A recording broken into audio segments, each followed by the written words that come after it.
আসসালামু আলাইকুম ছোট বন্ধুরা, তোমরা সবাই কেমন আছো? আমি তোমাদের তানভীর ইব্রাহিম। আজকে আমরা তৃতীয় শ্রেণীর গণিত বইয়ের দ্বিতীয় অধ্যায় সম্পর্কে বিস্তারিত জানব। তাহলে শুরু করি। তোমাদের গণিত বইয়ে লেখা আছে যোগ, দ্বিতীয় অধ্যায় 21 পৃষ্ঠায়। চলো শুরু করি। আমরা সরাসরি বড় অঙ্কে না গিয়ে প্রথমে ছোটখাটো ধাপ দিয়ে শুরু করি। যেমন মনে করো তোমার কাছে 6টি আপেল আছে, তোমার ফ্রেন্ডের কাছে 2টি আপেল আছে। তোমার ফ্রেন্ড থেকে মনে করো তুমি 2টি আপেল নিয়েছো। এখন তোমার কাছে যতটি আপেল আছে সেই সবগুলো একত্রে করে যতটা হবে, এই প্রক্রিয়াটাকে বলে কি? যোগ প্রক্রিয়া। তো আশা করি তোমরা সবাই বুঝছো। এখন আমরা একটা অঙ্ক করি। যেমন 2000 যোগ 30,000 যোগ 4,000, এটার আনসার কত? এটার উত্তর হবে 36,000। এটা কেমন আসলো? আমরা প্রথমে বড় সংখ্যাকে ধরবো। যেমন এখান থেকে বড় সংখ্যা হচ্ছে 30,000। 30,000-এর সাথে আমরা এর পরের বড় সংখ্যা ধরবো। যেমন 4,000। 30,000 4,000 যোগ করলে কত? 34,000। এরপর আমরা এর বড় সংখ্যা ধরবো, যেমন 2,000। মোট কত সংখ্যা হলো? 36,000। তো আমাদের ঘ নম্বর উত্তরটা হলো 36,000। এরপর অঙ্ক হচ্ছে 2 নম্বরটা আশা করি তোমরা পারবে, এটা আমি বলতেছি না। এরপর হচ্ছে 3 নম্বরটা।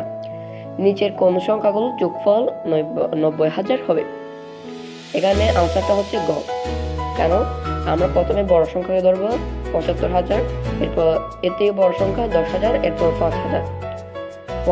75,000 আর 10,000 যোগ করলে কত? 85,000। এরপর 5 যোগ করলে কত? 90,000। আশা করি তোমরা সবাই বুঝছো। এরপর হচ্ছে 4 নম্বরটা, এটা তোমরা আশা করি পারবে, আমি বলতেছি না। এরপর হচ্ছে 5 নম্বর।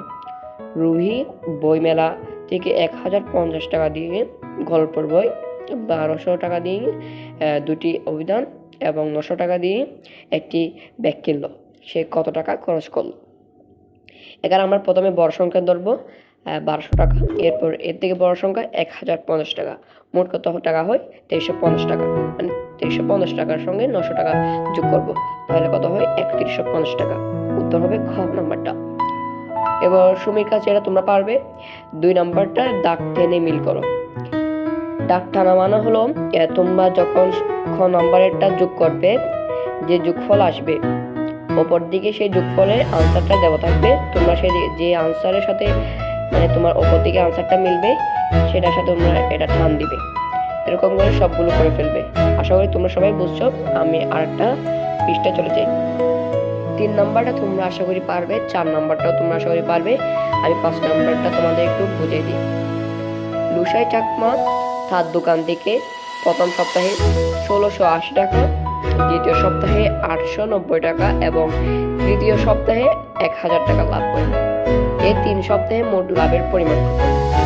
তো আমরা প্রথমে বড় সংখ্যা কোনটা? বড় সংখ্যা হলো 1,680 টাকা। এটা হলো প্রথমে প্রথম মাসে, দ্বিতীয় মাসেরটা, এরপর তৃতীয় মাসেরটা যোগ করবো। তো তোমরা এটা যোগ করে বসাই দিবে। এরপর 6 নম্বর, 7 নম্বর, 8 নম্বর, 9 নম্বর, 10 নম্বর, 11 নম্বর, 12 নম্বর, এই সবগুলোই হলো একই প্রশ্ন। তোমরা এগুলো ভালো করে মন দিয়ে পড়বা এবং লিখবা। এরপর হচ্ছে 13 নম্বরটা আমি একটু বুঝাই দিই। 355 প্লাস 180 প্লাস 489 খালি এবং সমান খালি বাক্যটি দিয়ে একটি গল্প তৈরি করো। বাক্যটি দিয়ে তোমরা কেমনে গল্প বানাবে সেটি আমার থেকে শিখবে, ভিডিওটা স্ক্রিপ্ট করে। তো আমরা যেমন 5 নাম্বারটা করেছি, লুসাই চাকমা তার দোকান থেকে প্রথম সপ্তাহে 1,680 টাকা, দ্বিতীয় সপ্তাহে 890 টাকা এমনি করেছি। এরকম এখানে বলতে পারো অমুক 350 টাকা প্রথম সপ্তাহে, দ্বিতীয় সপ্তাহে 180 টাকা এবং তৃতীয় সপ্তাহে 489 টাকা লাভ করে। তার মোট লাভের পরিমাণ কত? কালি বক্সে লাভের পরিমাণটা যোগ করে বসে দিতে পারবে। এরকম করলে তোমরা পরীক্ষায় ভালো নাম্বার আনতে পারবে এবং তোমরা A+ পাবে। তোমরা এগুলো ভালো করে ট্রাই করবে, যেন তোমরা এখান থেকে ভালো করে কোশ্চেন আসে। বোর্ড বই দেখো তোমাদের অনেক প্রশ্ন করবে। তো তোমরা যারা গাইড কিনবে গাইড থেকেও এরকম ট্রাই করতে পারবে। ভিডিওটা ভালো লাগলে সাবস্ক্রাইব করবে, চ্যানেলের পাশে দাঁড়াবে। আসসালামু আলাইকুম, বাই বাই।